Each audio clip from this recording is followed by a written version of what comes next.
দেখেনি তারা বুঝতে পারবে। আমি এখানে 17 জন আইপিএস অফিসারকে দেখেছি। যেদিন আন্দোলন শুরু হয় বামন চকে 2007 তেসরা জানুয়ারি, সেদিন আমি কথা বলতে চেয়েছিলাম ডিআইজি মেদিনীপুরের রমেশ বাবু। আমি তখন তো এইসব হোয়াটসঅ্যাপ ইত্যাদি চলে না, আমি কথা বলতে চেয়েছিলাম থানার ল্যান্ড ফোনে ফোন করে, উনি কথা বলতে চাইলেন না।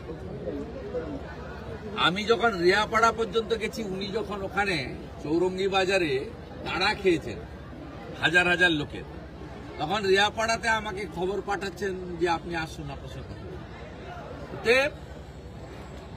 এরা জানে এদেরকে কিভাবে টাইট দিলে করতে হয়। যারা একটা সময় আমার রাস্তা আটকাতো পুলিশের আইপিএস অফিসাররা, তারা 11 সালের পরে আমাকে স্যালুট দিয়েছে।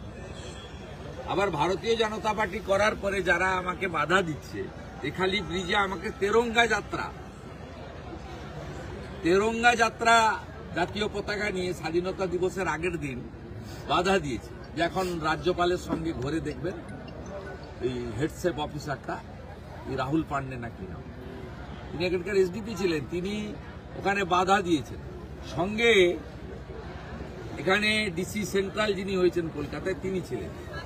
তারা আমাকে বাধা দিয়েছে। আমার কাছে ছবি আছে জাতীয় পতাকার মিছিলে, হ্যাঁ বাধা দিয়েছিল। এরা জাতীয় পতাকা নিয়ে মিছিল করছে। এদের অবস্থা আপনি 2026-এর এপ্রিল মাসের পরে দেখবেন। দাদা, আগামীকাল